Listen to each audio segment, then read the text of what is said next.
Welcome to the Story Takes Responsibility podcast, a show for companies, marketing teams, and founders looking to improve their storytelling through video, make the process easier, and feel more confident walking into their marketing plans. Our mission is to add value through our decade-plus experience in making video production more than just videos, but videos with objectives and partnerships with brands that value consistency. Our hope is that this podcast makes you more sustainable and budget-conscious in your marketing efforts. This show will inspire ideas and value, but most importantly, we want you to take action towards better storytelling. All right, what's up, everybody? Welcome back to the show. Ross and Josh here from Mylan. As always, you know how it goes. We're going to be talking about a topic this episode. This one, we're going to dig into the team sport, the team-like aspect of filmmaking and what we mean by that, how we build our teams, how we approach different projects, how certain projects take very specific and certain types of teams, because it's not just about like grabbing 20 people and everybody grabs a piece of gear and we sit down and we just go film stuff, blah, blah, blah. There's a strategy to it. There's a purpose to it. So let's talk about it. How is filmmaking like a team sport? What do we mean when we say that? Well, I think, with video production, one of the biggest things that we always try to, when you get to the production piece, it's excited for clients to get excited about the camera, the lights, all the things. And it's like, oh, we're doing the thing, we're making the thing, we're advertising the business, whatever the case may be. But something we work at is how do we demystify video production? How do we make this complex, sometimes a little overwhelming thing feel as, easy and seamless as possible? And we have years of doing this. So I've spent so much time just trying to make people feel comfortable on set. What is the on-set culture? And when I think about building our team, when you look at our business, it's really you and me and then a bunch of subcontractors that we bring in. So it would be really easy for there to be this weird inconsistency or people to not work. So when I think about building the team, it's about creating chemistry on set. So I have a lot of conversations with our team. You have a lot of conversations with the creative community. And it's about finding the right fit, the right people, the people that passion isn't the word that I would necessarily use. It's the people who really want to be there, that really care about either getting better at their craft or care about people in general or have whatever this X factor is. So when we're looking at building that team, I say we look at three-dimensional filmmakers, three-dimensional creatives, people that aren't just, great at their skill or have the right gear, but it's people that have good attitude. That attitude goes a long way. And you'll hear anyone say is filmmaking is about having the right people that you can deal with them all day long. Part of that starts with the leadership.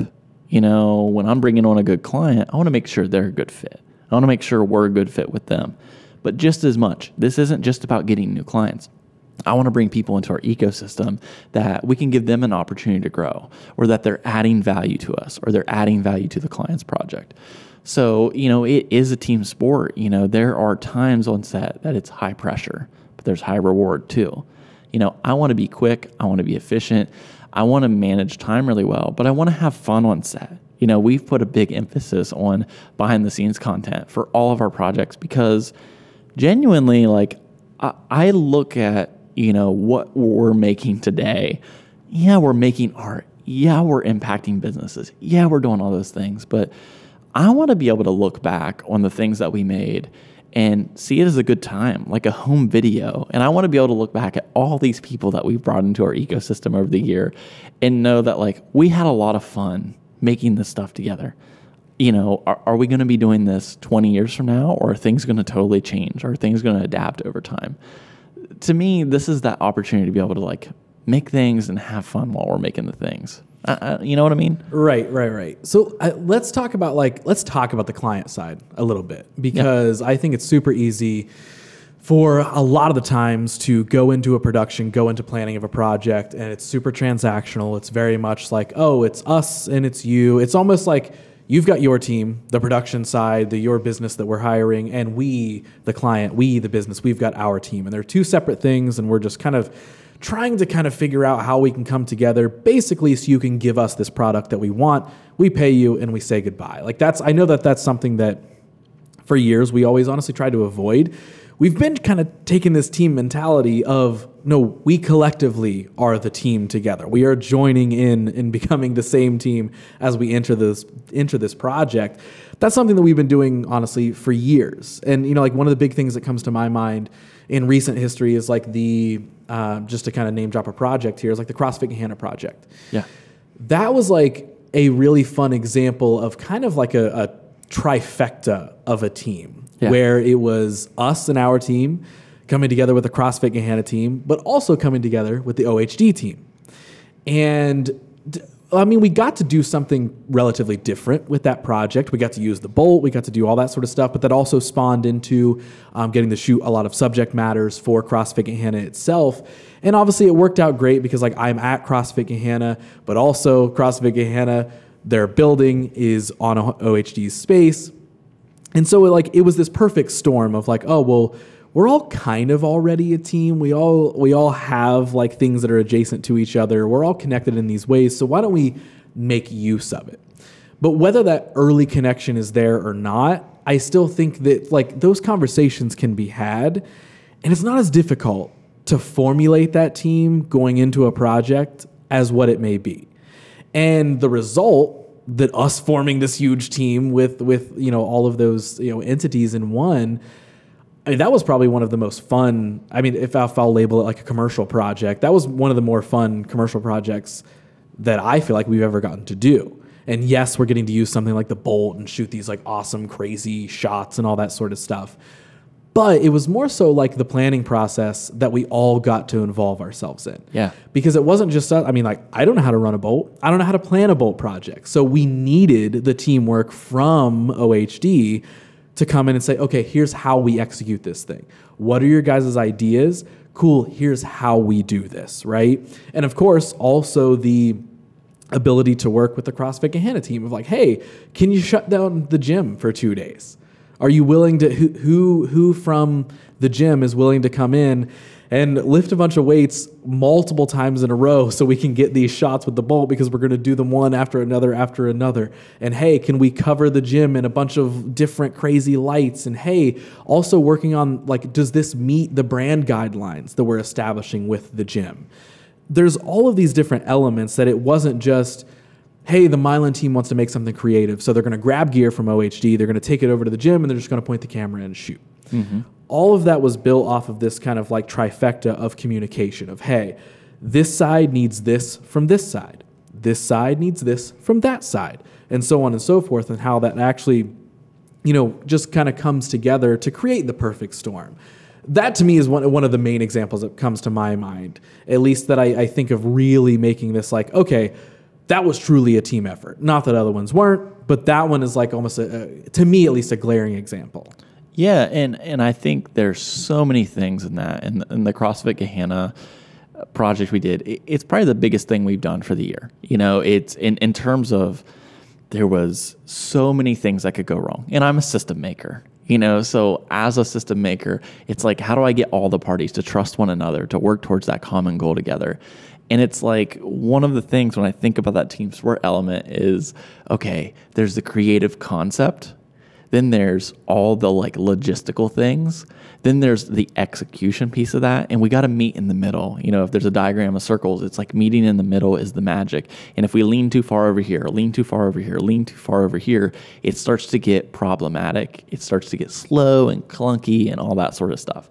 So trust is an obvious word. Alignment is an obvious word.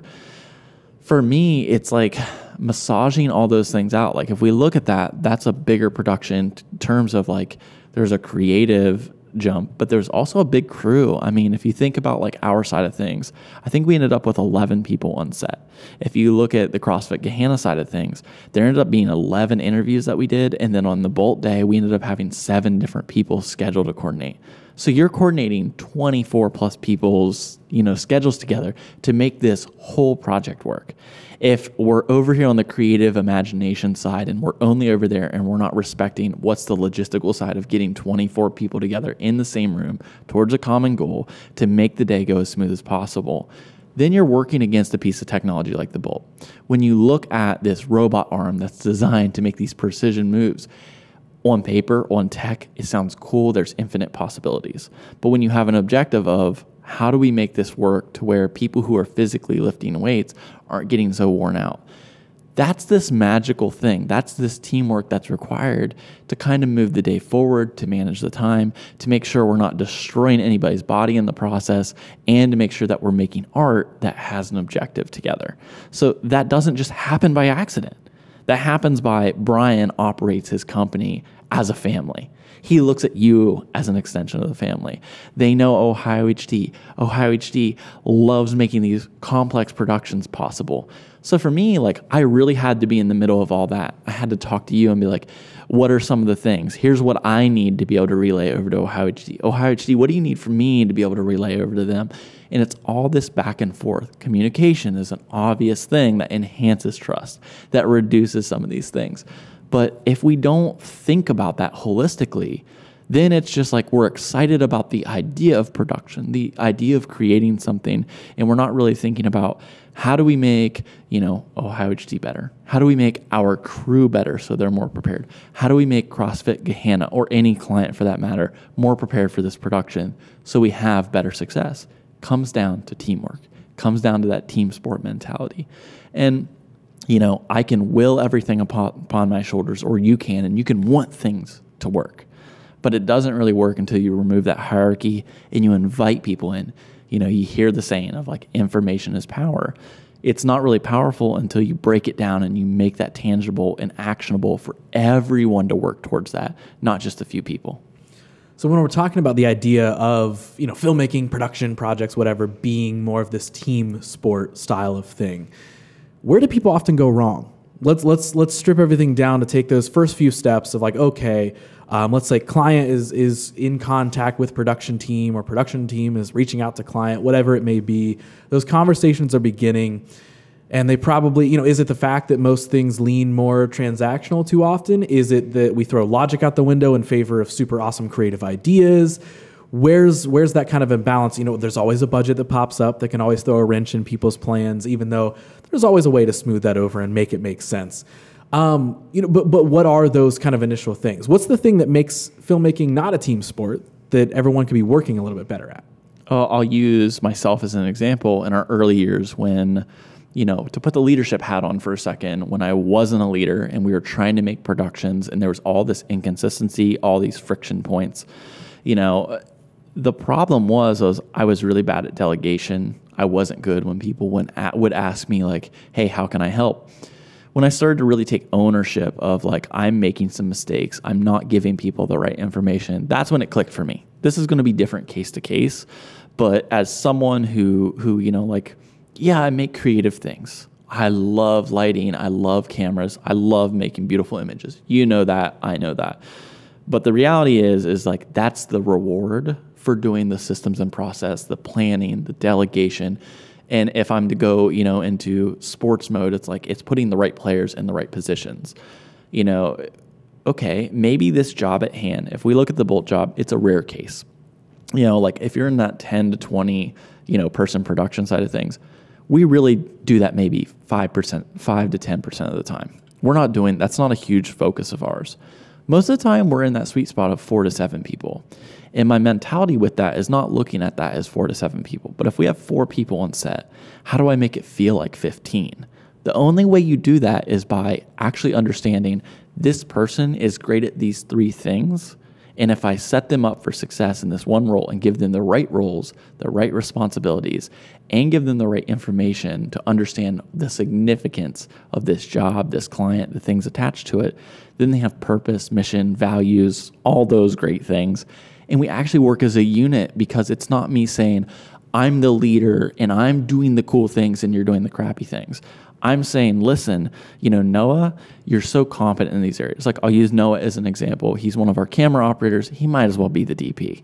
When I'm like hands-off DP mode. Noah rules. I'm just going to hop in and interrupt you for a second. Noah, if you're watching, you rule. You rule. And here's why he rules. He's not just thinking about the camera, the lens, and the visual side of it. He's really good at coaching people and saying, this would look better if you moved your hands this way, or moved your body this way, or fixed your posture. He takes note of these small details that creates confidence.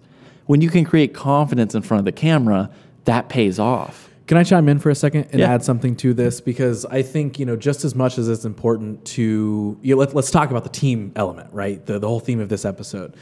Creating that confidence of the person that's in front of the camera. Because most often when someone gets in front of the camera, the highest percentage of people, they're not confident, they're worried about what they're looking like, what they're sounding like, all that sort of stuff.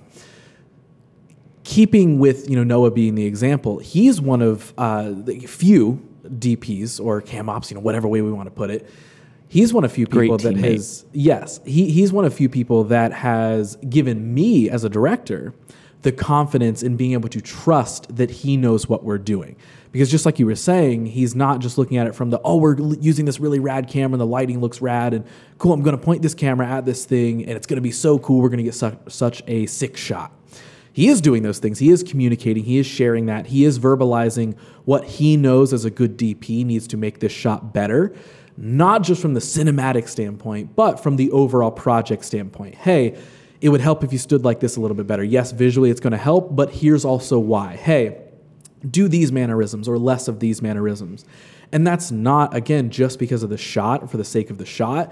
That's because as a team, we have communicated the goals and tasks at hand.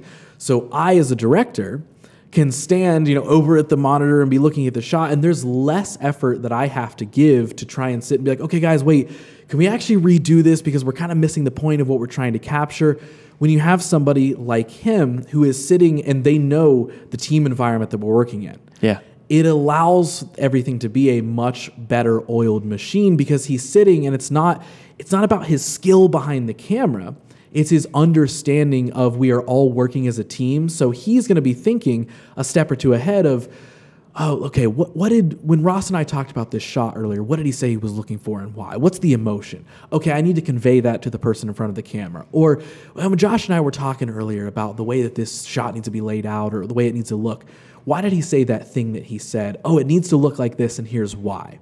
It's not just the single focus task at hand of getting a cool shot, getting the cool lighting, using the cool piece of gear.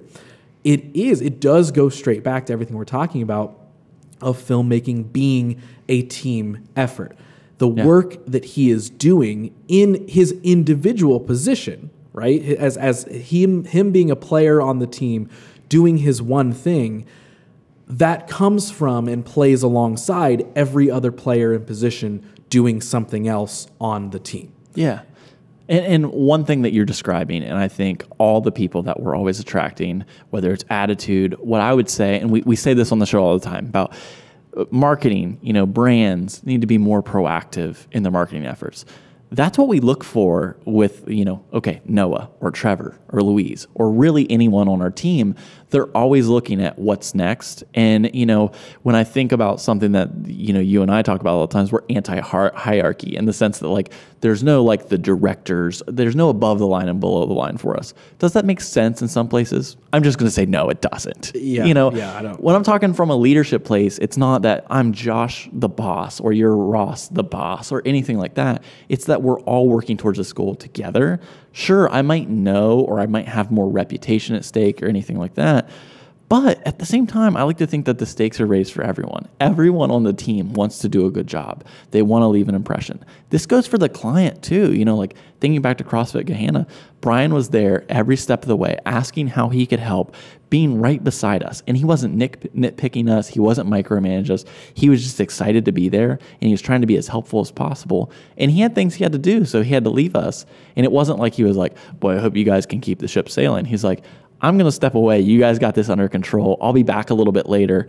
Text me, call me if you need anything at all. That's what I look for in a relationship, because what happens if I have to step away? What happens if you have to step away? I'm not going to discredit you. Our client's not going to discredit you, because we have a foundation of trust. That middle core value of ours, honesty. That's a two-way thing. That's not, hey, I'm going to be honest with you, client, you be honest with me. Hey, crew member, I want you to be able to be honest with me. Do you need to leave early? Do you need more from me to be able to do your job better? Do you feel taken care of? This team building side of things is a lot more nuanced, but it's also a lot more common sense than you think. Just treat people as people. Don't act like you're above or below or anything. Just see eye to eye with people, add value where you can. Think about, what would I need in this position? Take the time to ask yourself that question, and that plays a big role in making a great on-set experience, which turns into a culture, which turns into something that's very attractive. How many people reach out to us that are like, I would love to be a part of your team or to work on your projects? That's so flattering to me. But furthermore, I'm able to connect more creatives to more opportunities, whether it's on our sets or whether it's on other great production companies. It's just about making sure that like the creative community, the creative process becomes a lot better. When I think about like scalability, for example, if we're on like a 1 or 2 person shoot, sure, like that's not super exciting from a leadership standpoint, but it is really exciting from an efficiency standpoint for me. And if we have an opportunity to do a bigger project, we can scale up and we're not penalizing a client either. It's kind of figuring out like navigating the budget thing. How much does, a video cost? Well, it really comes down to what's it going to take to get it done? What resources do you have set aside? And we can kind of prescribe a few different ways to get that done. This team sport mentality, this team sport approach to it isn't about a traditional like a basketball game of 5-on-5. We can actually customize up and down to see what game we're trying to play. So before we start to wrap up, I'll ask a little bit of a redundant question because I know the answer, but I just want to kind of throw it to you. How important in all of this is just simple, good, clear communication? It's the most crucial piece. And here's the problem I have is everyone says communication is key. Over communicate. What are you communicating? Why are you communicating it? What response do you need? Giving people, whether it's your crew, whether it's your client, some clear direction, some clear objectives, some clear, like even choosing the right channel goes a long way in the quality of communication. I can say all day long, communication matters more than anything else. But if you're not communicating the right way at the right time, getting the right information, it doesn't matter. You need to make sure that there's as much direction to that communication as there is to a project. Yeah, the key is within the communication, not just the communication itself, because the value of communication can go up or down depending on how you're sharing it. So before we officially wrap this one up, let's just kind of ball everything up together. If someone's listening to this and maybe they are a client of somebody, maybe they are a business who's wanting to reach out and make a production happen with somebody, or maybe they are a production person themselves. Let's speak to both of those audiences, whether it's the same advice or a little bit different for each one. What's the last bit of advice you would leave for somebody when it comes to the idea of making sure that filmmaking and production is more of a team sport? How can people get better at that? I think the most simplistic advice I can give is just being open-minded to the process, being curious, trusting processes. Whether you're working with us, whether you're working with another company, asking what is the process and how do I fit into that rather than trying to will upon that. Like when I think about our best clients, and we don't have this friction point as much as we did early on, but it's like, why do you need so many people was one of the things we'd hear when we were in the music video space all the time. And it's like, well, because we do, and I've thought through this, and I hate the video expert, but for me, it's like, I'm just trying to make a great experience for you. I need you to be open-minded enough to understand that I've done this for 12 years now. I think I have some sort of sense of rhythm, of chemistry, and more than anything, I don't want you to be stressed during your project. I have these people, these tools, these partnerships in place to make it as stress-free as possible so that we can get back to honestly making art, telling your story, making sure we all enjoy that experience together. Just stay open-minded. Beautiful. Well, I would say that is another episode of this here podcast. He's been Josh, I've been Ross, and hey, team effort. Here's a layup. What's the closer we say for this episode? Story takes responsibility. Boom. Thanks for joining us on another episode. If you found this episode helpful, share it with a friend, rate and like, and all the things we're supposed to tell you to do. If you want more storytelling tips and perspectives from the Mylan team, please join our newsletter and visit the website at mylan.company. That's MYELIN.company. Additionally, if you need help in your video marketing or want to learn more about our method, please feel free to book a discovery call with our team or email josh@jcp.co. This podcast wouldn't be possible without all the great companies that trust us, challenge our way of thinking, and offer amazing feedback. We love to add value to other companies, leaders, and productions. Being a part of that journey is an honor. This has been the Mylan Video Production Podcast. Story takes responsibility. Until next time.